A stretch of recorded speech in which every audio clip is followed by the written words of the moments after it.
Reina Jezabel. Su nombre era un susurro, un viento frío por las calles. Ella no nació en esta tierra. Vino de lejos, trayendo dioses extraños y un corazón de piedra.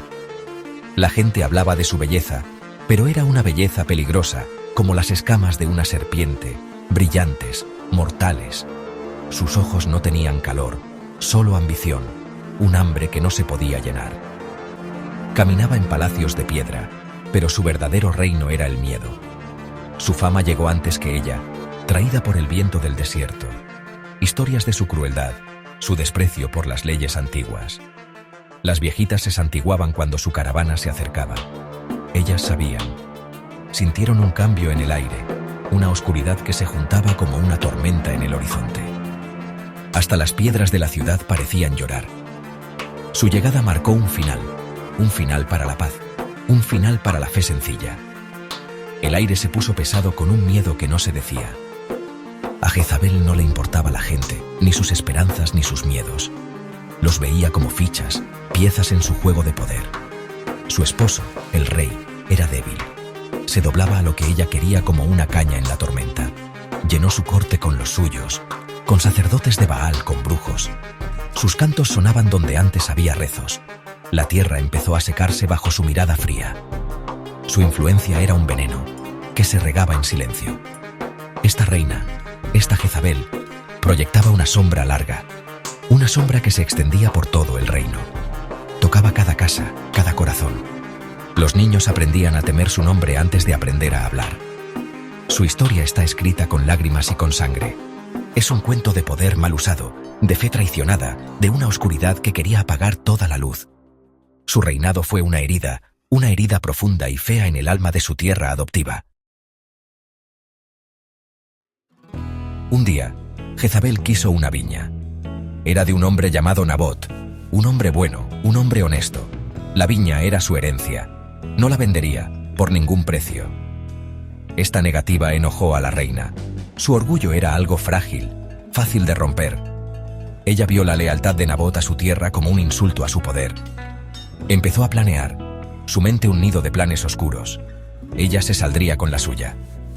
Le susurró al rey en el oído, palabras venenosas. Consiguió testigos falsos, hombres que mentirían por dinero. A Nabot lo acusaron de blasfemia, de maldecir a Dios y al rey, una acusación terrible. Lo arrastraron delante de los ancianos. Él decía que era inocente, pero la voluntad de Jezabel era fuerte, más fuerte que la verdad. Nabot fue condenado, apedreado hasta morir. Su sangre empapó la tierra de su querida viña. Jezabel entonces la tomó para ella. Luego estaban los profetas, hombres que decían la verdad de Dios. Advertían de la maldad de Jezabel. Pedían que la gente se arrepintiera. Jezabel odiaba sus palabras. El valor de ellos era un espejo que mostraba su propia corrupción. Mandó a cazarlos, como animales. Sus soldados buscaron por las lomas, por las cuevas. Mataron a muchos profetas, callaron sus voces. Otros huyeron al desierto, escondiéndose de su furia. La tierra se quedó callada, demasiado callada. El silencio del miedo. Ella trajo sus dioses extranjeros, Baal y Asera, estatuas de madera y piedra, ídolos sin vida. Les construyó templos, grandes que llamaban la atención. Obligó a la gente a adorarlos, a dejar al Dios de sus padres. Persiguió a los que no quisieron. Sus sacerdotes hacían rituales oscuros, hacían sacrificios. El aire se puso espeso con el humo de inciensos raros. La fe verdadera temblaba, como una vela muriendo en el viento de su idolatría. El corazón espiritual del reino estaba atacado. Las consecuencias de la maldad de Jezabel fueron rápidas y terribles. Cayó una sequía sobre la tierra. El cielo se puso como metal. La tierra se partió y tenía sed. Los ríos se secaron hasta ser cintas de polvo. Las cosechas se marchitaron en los campos. El hambre rondaba el reino. Los niños lloraban de hambre, con las barrigas hinchadas, sus ojos grandes de tanto sufrir. Era una maldición, un castigo de Dios por la maldad que salía del trono. La misma tierra lloraba. El miedo se volvió un amigo constante. Los vecinos sospechaban de los vecinos. Una palabra mal dicha podía significar la muerte o la cárcel.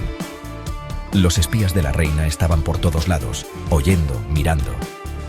Nadie se sentía seguro, ni en su propia casa. La risa se murió en las calles y en su lugar había susurros bajitos y rezos en silencio. La alegría se fue de la vida, dejando solo una vida gris bajo la sombra de la reina mala. La gente caminaba con la cabeza baja, con el ánimo pesado. La moral del reino se fue rompiendo. La corrupción se regó como una enfermedad. Los oficiales cogían dinero por debajo de la mesa. La justicia se vendía. Los ricos abusaban de los pobres sin miedo a que les pasara nada. El ejemplo de Jezabel había dañado todo. Si la reina no seguía la ley, ¿por qué los demás iban a seguirla? El reino se pudrió por dentro. Sus bases se caían por el peso de los pecados de ella. La esperanza se volvió algo raro, casi un sueño olvidado.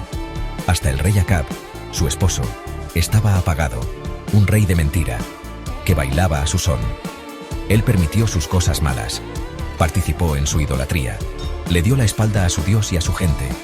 Su debilidad hizo posible la fuerza de ella, su maldad. Juntos, arrastraron el reino a un charco de falta de Dios y tristeza.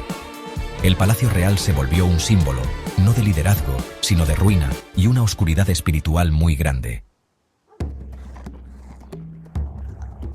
El reino de terror de Jezabel no fue el único.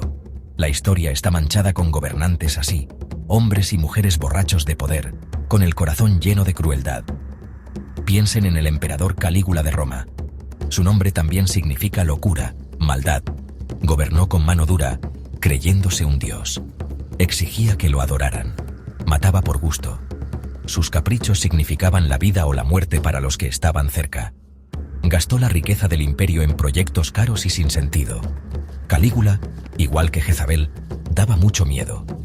Su gente susurraba de sus cosas exageradas, sus relaciones con familiares, su crueldad con los senadores y con la gente común. Nombró a su caballo como cónsul, un gesto de total desprecio por las tradiciones y la gente que gobernaba. Los dos gobernantes veían a su gente no como personas, sino como cosas, para usarlas, para romperlas. Sus reinados fueron capítulos oscuros, llenos de sufrimiento y problemas, dejando cicatrices en sus naciones. Pero la maldad de Jezabel tenía un veneno especial. Su ataque no era solo político o personal, era espiritual. Ella quería acabar con toda una fe, cambiar la adoración al Dios verdadero por la adoración a ídolos sin vida. Esta persecución religiosa, esta guerra contra lo divino, la hizo diferente. Ella buscaba dañar el alma misma de su nación, cortar su conexión con su herencia espiritual. Esto hizo que su maldad fuera muy astuta y dañina. Lo que ella dejó es una advertencia clara, una prueba de cómo el poder puede corromper y cómo la oscuridad de una persona puede envenenar a todo un reino. La historia de Jezabel resuena a través del tiempo, un recuerdo de la destrucción causada por la ambición sin control y un corazón que se alejó del bien. Ella es un símbolo de gobierno tirano y del costo humano que siempre hay cuando los líderes prefieren las sombras en vez de la luz. Su nombre sigue siendo una maldición.